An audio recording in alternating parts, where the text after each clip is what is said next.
오늘은 절대로 너를 잊지 아니하리라 라는 제목으로 함께 말씀을 나누겠습니다. 40년간 같은 장소에서 사진을 찍은 부녀의 이야기가 있습니다.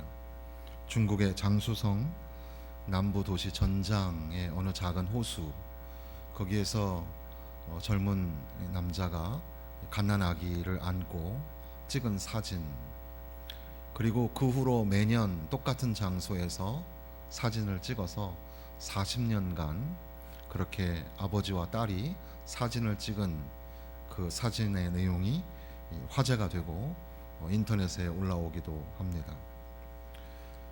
비슷한 이야기가 미국에서도 있었는데, 미국의 네 자매가 75년부터 2013년까지 네 자매가 그 중에 한 명이 죽게 되기까지 40년간 똑같은 사진을, 네 자매가 사진을 찍어서 또 그것이 화제가 되기도 했습니다.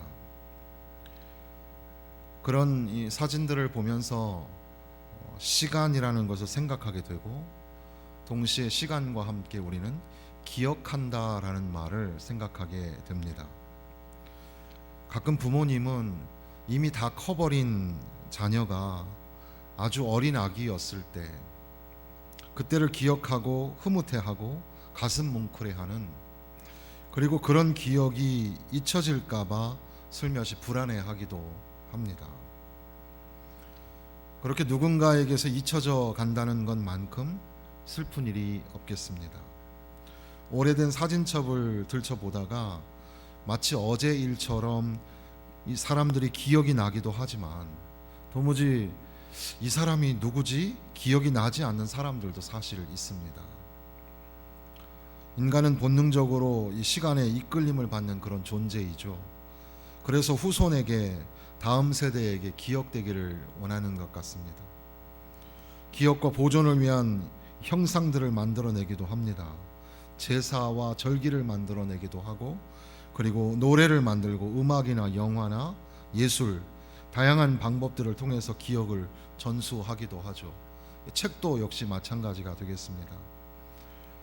이어령 교수가 89세로 이제 하늘나라에 가셨는데, 그분이 쓴 많은 책들 그리고 가르침들을 통해서 그분의 삶을 기억하게 되기도 합니다. 그분이 이제 회심하고 쓴 지성에서 영성으로라는 책에서 어느 무신론자의 기도라는 시를 썼습니다. 당신을 부르기 전에는 아무 소리도 들리지 않았습니다. 당신을 부르기 전에는 아무 모습도 보이지 않았습니다. 하지만 이제 아닙니다. 어렴풋이 보이고 멀리에서 들려옵니다. 어둠의 벼랑 앞에서 내 당신을 부르면 기척도 없이 다가서시며 내가 거기 있었느냐, 내가 그동안 거기 있었느냐고 물으시는 목소리가 들립니다. 달빛처럼 내민 당신의 손은 왜 그렇게도 야위셨습니까? 못자국의 아픔이 아직도 남으셨나이까? 도마에게 그렇게 하셨던 것처럼 나도 그 상처를 조금 만져볼 수 있게 하소서. 그리고 혹시 내 눈물방울이 그 위에 떨어질지라도 용서하소서. 아무 말씀도 하지 마옵소서. 여태까지 무엇을 하다 너 혼자 거기 있느냐고 더는 걱정하지 마옵소서. 그냥 당신의 야윈 손을 잡고 내 몇 방울의 차가운 눈물을 뿌리게 하소서. 그렇게 사람들은 기억한다는 것, 그리고 기억의 전수에 관심이 많고, 그것은 모든 예술작품 또 책이나 글을 통해서도 우리에게 계속해서 전달되어지는 거죠. 사회학적으로, 인류학적으로도 보면 인간은 이 망각, 그러니까 기억 이름에 대하여 두려움을 가지고 있다고도 합니다. 성경의 내용도 마찬가지입니다. 성경의 기자들은 이스라엘 백성들이 가지고 있던 두려움을 드러내주고 있는데, 하나님이 자기들을 잊으신 것이 아닌가 하는 그런 두려움이었습니다. 한 해 두 해 고통이 계속 연장이 되고, 그것이 5년 10년을 지나서 70년이 되는 그런 포로 기간을 지나게 될 때에, 그때 그들은 하나님이 우리를 잊으신 것은 아닐까? 그렇게 생각을 한 겁니다. 그럼에도 불구하고 선지자들은 하나님의 말씀을 선포하기를 두려워하지 마라. 하나님은 너희를 잊으신 것이 아니다. 이사야서에서만 해서도 두려워하지 마라. 내가 너와 함께함이라. 이사야 43장 1절에는 이스라엘아 너를 지으신 이가 말씀하시니라. 너는 두려워하지 말라. 내가 너를 구속하였고 내가 너를 지명하여 불렀다. 이렇게 선포합니다. 그리고 이제 49장에 와서 오직 시온이 이르기를 여호와께서 나를 버리시며 주께서 나를 잊으셨다 하였거니와 여인이 어찌 그 젖 먹는 자식을 잊겠으며 자기 태에서 난 아들을 긍휼히 여기지 않겠느냐. 그들은 혹시 잊을지라도 나는 너를 잊지 아니할 것이라. 나는 너를 잊지 아니할 것이라. 절대로 나는 너를 잊지 아니할 것이라. 내가 너를 손바닥에 새겼고 너의 성벽이 항상 내 앞에 있나니. 16절에 연결하여 우리가 말씀을 읽어보게 됩니다.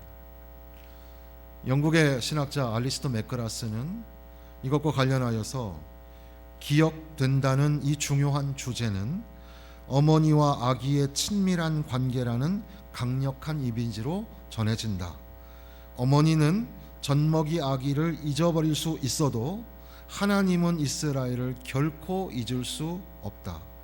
하나님을 자기 아이를 결코 잊지 못하는 어머니에 빗댄 이 유비는 다른 이미지로 한층 강화되는데 보아라 내가 내 이름을 내 손바닥에 새겼고 말하자면 우리는 하나님의 존재 자체에 영구히 새겨졌다. 우리가 하나님을 기억하지 못할 때에도 하나님은 우리를 기억하신다. 하나님은 우리를 기억하신다라는 것을 강화하기 위하여서 젖먹이 아기를 먹이는 어머니 그리고 또 그것에서 더 한 걸음 더 나아가서 강화하기를 내가 너를 손바닥에 새겼다 이렇게 기록하고 있는 겁니다. 다른 주석에서는 이 이사야서 49장 후반부부터 50장 1절에서 3절까지의 내용 속에서 하나님이 등장하시는데 첫 번째는 God is the mindful Lord. 그러니까 하나님은 마음에 새기시는 주님이시다. 그리고 이어서 God is the triumphant Lord. 하나님은 승리하시는 주님이시다. 그리고 세 번째는 God is the powerful Lord. 하나님은 전능하신 하나님이시다. 그렇게 그 말씀들을 여기서 보여준다는 거죠. 하나님은 전능하신 하나님이신 것을 믿으시기를 바랍니다. 그리고 또한 하나님은 승리하시는 하나님이십니다. 이기게 하시는 하나님. 그리고 하나님은 우리를 마음에 새기시는 분, 우리를 새기시고 기억하시는 분이시라는 말씀입니다. 우리가 편안하게 살 때는 하나님의 사랑을 확신하지만 어려운 상황에 빠지면 하나님의 사랑을 의심하게 됩니다. 우환이 계속해서 겹치게 되고 또 어려운 일이 생기면 하나님에게 버림을 받았다고 생각하거나 또 하나님의 사랑을 의심하게 되는 겁니다. 하나님 말씀 속에서는 절대로 그런 일은 있을 수 없다 그렇게 선포하시니까 머리로는 이성적으로는 알지만 그러나 심정적으로는 하나님 사랑을 의심하게도 되고 급기야는 하나님께 버림받은 것이 아닐까 또는 하나님이 나를 잊어버리신 것이 아닐까 생각하게도 된다는 겁니다. 시편 31편 22절에 보면 다윗 같은 그런 신앙의 거장도 내가 놀라서 말하기를 주의 목전에서 끊어졌다 하였사오나. 그러니까 다윗 같은 믿음의 사람도 하나님에게서 끊어진 것 같은 그런 경험을 하게 되는 거죠. 그런데 하나님께서는 여인이 어찌 그 젖 먹는 자식을 잊겠으며 자기 태에서 난 아들을 긍휼히 여기지 않겠느냐. 그들은 혹시 잊을지라도 나는 너를 잊지 아니할 것이라. 내가 너를 손바닥에 새겼다. 이렇게 말씀하시는 겁니다. 어머니가 젖 먹는 아기를 잊어버릴 수 있을까?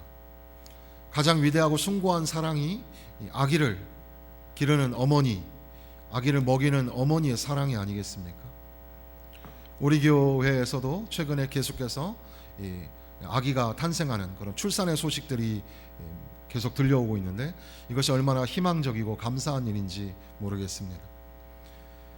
그런데 설령 아기를 낳은 어머니가 아기를 젖먹이는 사실을 잊어버린다고 그렇게 가정을 해도, 그런 일이 있을 수 없지만 깜빡 잊어버려서 아기를 젖먹여야 된다는 사실을 그렇게 잊어버리게 되었다 하여도, 그래도 하나님은 너를 잊어버리지 않았다. 하나님은 손바닥에 너를 새겨 넣었다. 이렇게 말씀하시는 겁니다.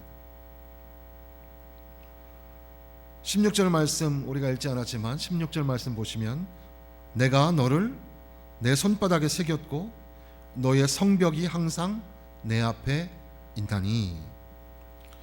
그러니까 손바닥에 새겼다, 잊어버리지 않기 위하여서 가장 중요하게 생각하기 때문에 손바닥에 새겨 넣었다. 그리고 성벽이 항상 내 앞에 있다. 이스라엘 백성들은 그 예루살렘 성벽이 폐허가 되어 있는 그런 장면을 늘 기억하게 되는데, 인간의 상식으로는 이것이 회복되기가 불가능하지만, 그러나 내가 다시 이것을 회복하게 할 것이다, 이것을 설명하는 그런 말씀이죠.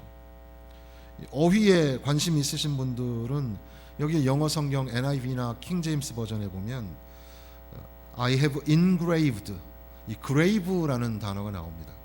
grave라는 단어가 여러 의미를 갖는 대표적인 단어 중에 하나인데, grave는 무덤이라는 뜻을 갖기도 하고, 또 형용사로는 진지한, 심각한 이런 의미를 갖기도 합니다. 그리고 이 음악 용어로도 비슷한 단어가 이 그라베라는 단어가 있는데, 이거는 아주 느리게라는 의미를 갖기도 하죠. 그리고 이 문법에서는 이 그라베 악센트라는 말은 이 제2강세라는 뜻이고, 이 불어에서는 악상그라브 이렇게 읽기도 합니다. 그런데 그 중에서도 이 그레이브라는 말이 대표적으로 쓰이는 동사로는 아로 새기다, 조각하다, 파다, 명심하다 이런 단어입니다. 이것이 가장 여기에 나와 있는 히브리어의 단어를 해석하는 적절한 단어가 될 겁니다.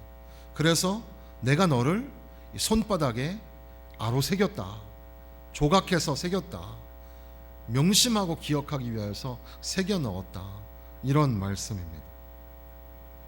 그리고 또 하나, 여기에 이 원문에는 이 감탄사가 앞에 있습니다.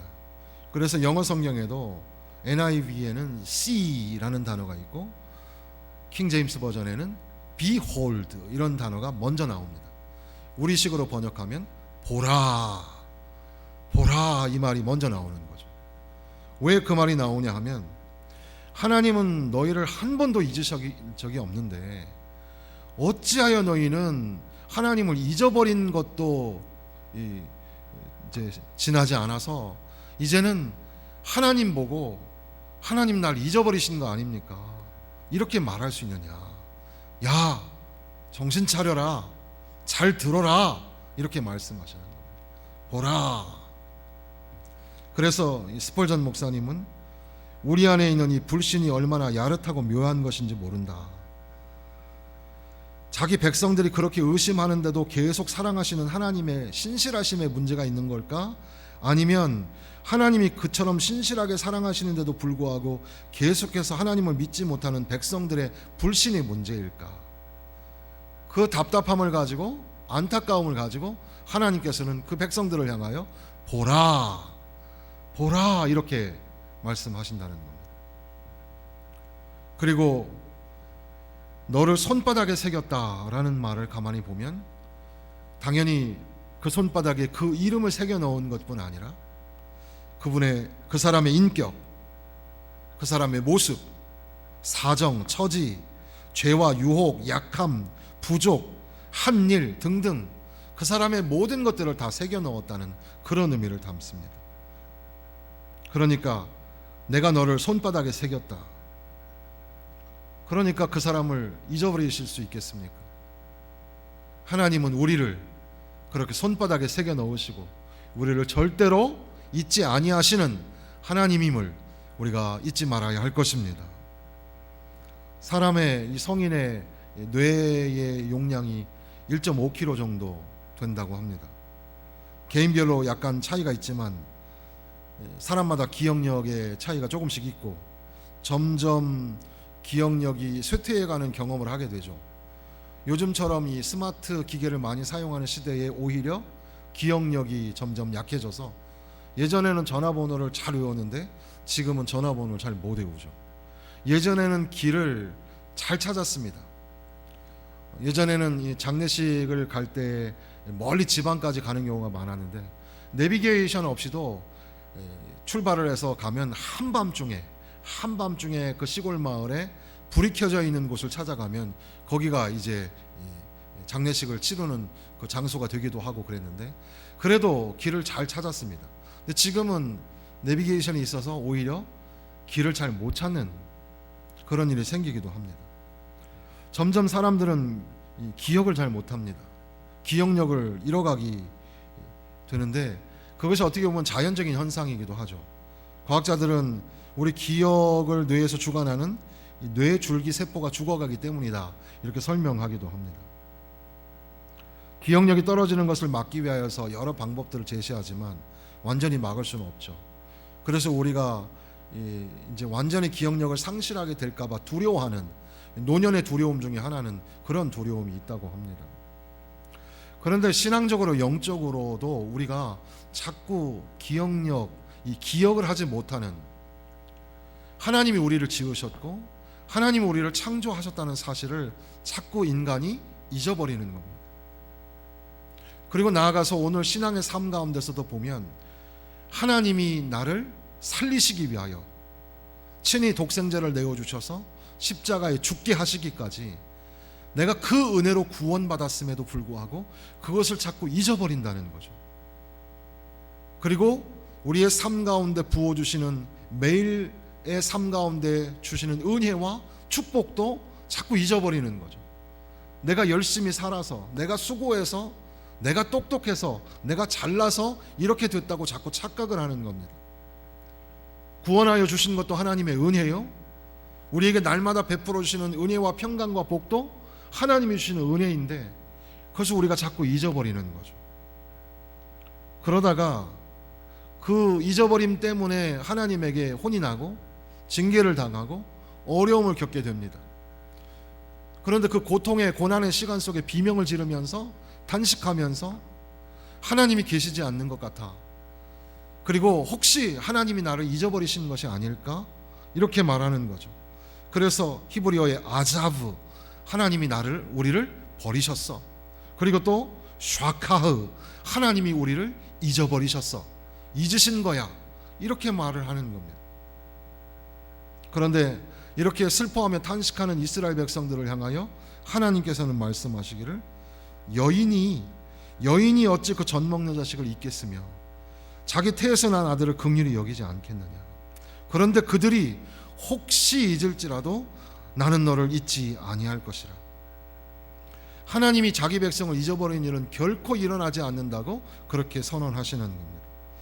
비록 이스라엘 백성들이 바벨론 땅에 포로로 붙잡혀 오게 되고 그래서 거기에서 실망과 좌절과 이 고통과 고난의 시간을, 그것도 하루 이틀 1년 2년이 아니라 수십 년간 지속되는 이런 고통의 시간 속에서 그럼에도 불구하고 하나님이 우리를 잊어버리지 않으셨다고, 하나님은 이스라엘을 결코 잊어버리시지 아니하신다고 그렇게 선포하시는 겁니다.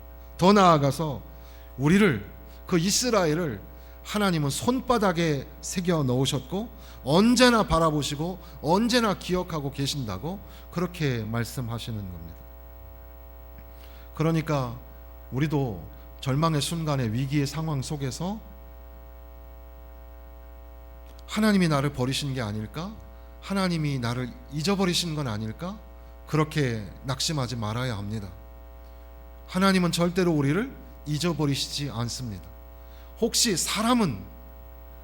혈연적 관계의 사람은 그 자식을 잊어버리는 일이 불가능하지만, 그러나 그렇게 잊어버린다고 하여도 하나님은 절대로 잊어버리지 아니하신다. 내가 너를 손바닥에 새겨 넣었다. 하나님께서 여러분을 하나님의 손바닥에 새겨 넣으신 것을 잊지 마시기를 주님의 이름으로 부탁을 드립니다.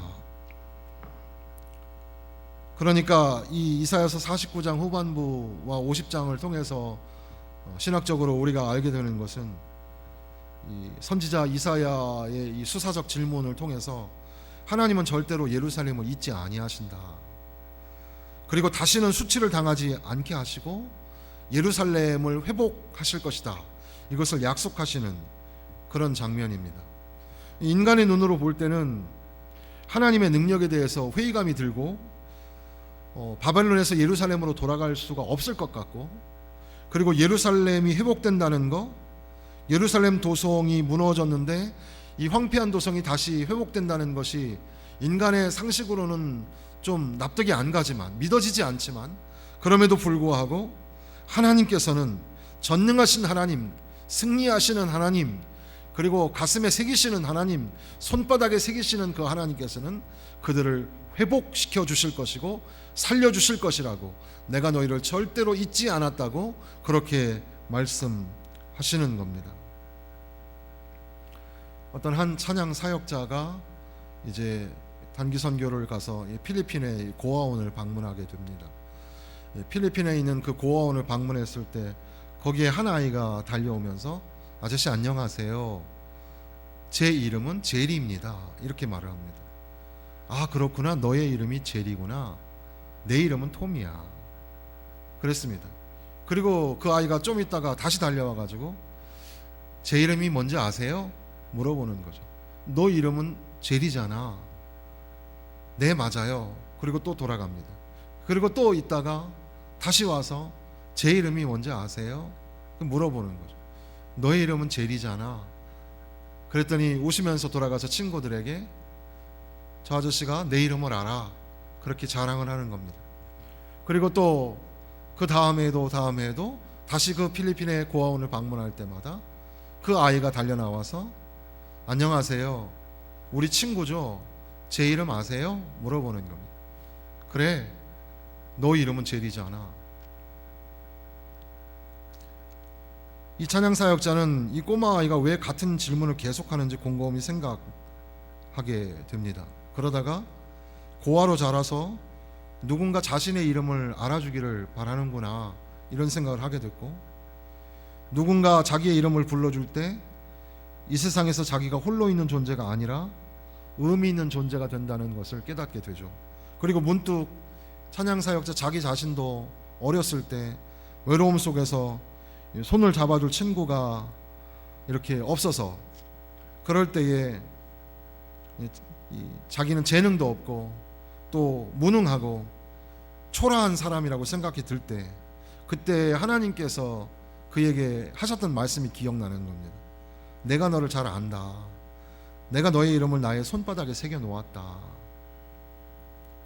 그래서 이 사람이 그 꼬마 아이를 불러서 손을 잡고, 제리야, 나도 너의 이름을 잘 알아. 그런데 나보다 훨씬 위대한 분이 제리의 이름을 알고 계셔. 그분은 너의 이름을 결코 잊어버리지 않는 너를 지으신 하나님이란다. 그 아이의 눈이 촉촉히 빛나면서 또 이 아이는 친구들에게 가서 그분이 나를 아신대. 그분이 내 이름을 아시고 그분이 나를 아신대. 그 찬양 사역자가 만든 노래가 우리가 잘 알고 있는 He knows my name, 나를 지으신 주님이라는 노래입니다. 나를 지으신 주님, 내 안에 계셔. 처음부터 내 삶은 주의 손에 있었죠. 내 이름 아시죠? 내 모든 생각도, 내 흐르는 눈물 주가 닦아주셨죠. 주는 내 아버지, 난 주의 소유.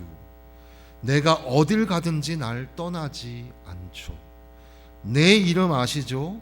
내 모든 생각도. 아바라 부를 때 주가 들으시죠.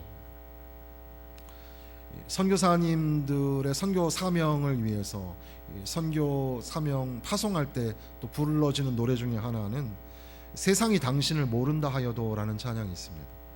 세상이 당신을 모른다 하여도 주님은 그 이름 마음에 새겼네. 세상이 주 이름 모른다 하기에 오늘도 그 이름 열방에 새기리. 땅의 모든 끝이 주께 돌아오게 되리. 잃어버린 영혼들을 향한 아버지의 꿈, 당신의 삶을 통해 이루어지리. 세상이 당신을 모른다고 해도 주님은 당신을 새기셨다. 우리도 주님의 이름을 몰라 하는 세상에 나가서 그 열방에 주님의 이름을 새기자는 그런 선교적인 사명을 담은 그런 노래가 되겠습니다. 고난의 긴 터널을 지나갑니다. 개인적으로도 그렇고 국가적으로도 그렇고, 그리고 지금 전 인류는 코로나라는 그런 재난을 맞이하고 있습니다. 그리고 이 코로나가 아니고도 전 세계는 이 기근과 지진과 그리고 빈곤, 이 가난으로 기아로 죽어가는 사람들이 정말 많습니다. 그리고 난민도 굉장히 많이 있는데 설상가상으로 지금 전쟁이 일어났습니다. 전 세계가 한 마음으로 전쟁이 멈추기를 위해서 기도하고 있는데, 그럼에도 불구하고 이 약육강식의 세상이라는 것을 보여주는 이 전쟁이 지금 일어나고 있는 거죠. 이 고통과 고난의 긴 시간을 우리는 지나가고 있습니다. 어떤 사람은 그 고난에 힘겨워 비명을 지르기도 하고, 거기에서 나만 그렇게 외롭게 떨어져 나간 것 같아서, 하나님이 계시지 않는 것 같아, 하나님이 나를 잊어버리신 것 같아, 이렇게 말하기도 합니다. 여전히 회복의 기미가 보이지 않고 고통으로 삶의 자리가 얼룩져 갑니다. 하나님은 나를 잊으셨나? 하나님은 우리를 잊으셨나? 그런데 하나님은 우리에게 오늘 이 말씀을 통하여서 우리에게 다시 한번 말씀하시기를, 나는 절대로 너를 잊지 아니하리라. 나는 절대로 너를 잊지 아니하리라. 하나님은 절대로 우리를 잊지 아니하신다고. 내가 너를 손바닥에 새겼다. 젖먹이 아기를 잊어버린 어머니, 그것이 있을 수 없지만 설령 그런 일이 일어난다고 하여도 나는 너를 잊지 아니하리라. 예수님께서 말씀하셨습니다. 내 양은 내 음성을 들으며 나는 그들을 알며 그들은 나를 따르느니라. 내가 그들에게 영생을 주노니 영원히 멸망하지 아니할 것이요 또 그들을 내 손에서 빼앗을 자가 없느니라. 그들을 주신 내 아버지는 만물보다 크심에 아무도 아버지 손에서 뺏을 수 없느니라. 바울 사도는 그 예수 그리스도의 사랑에서 그 어느 것도 끊을 수 없다고 다시 한번 강조하기를, 누가 우리를 그리스도의 사랑에서 끊으리요? 환난이나 곤고나 박해나 기근이나 적신이나 위험이나 칼이랴. 기록된 바 우리가 종일 주를 위하여 죽임을 당하게 되며 도살당할 양같이 여김을 받았나이다 함과 같으니라. 그러나 이 모든 일에 우리를 사랑하시는 이로 말미암아 우리가 넉넉히 이기느니라. 내가 확신하노니 사망이나 생명이나 천사들이나 권세자들이나 현재일이나 장래일이나 능력이나 높음이나 깊음이나 다른 어떤 피조물이라도 우리를 우리 주 그리스도 예수 안에 있는 하나님의 사랑에서 끊을 수 없으리라. 유진 피터슨은 이 본문을 번역하기를, 그 무엇도 우리를 동요시키지 못합니다. 예수께서 우리를 사랑하시기 때문입니다. 우리는 절대적으로 확신합니다. 그 무엇도, 산 것이든 죽은 것이든 천사적인 것이든 악마적인 것이든 현재 것이든 장래 것이든 높은 것이든 낮은 것이든 생각할 수 있는 것이든 생각할 수 없는 것이든 그 무엇도 절대적으로 우리를 하나님의 사랑에서 떼어놓을 수 없습니다. 우리 주 예수께서 우리를 꼭 품어 안고 계시기 때문입니다. 기도하겠습니다.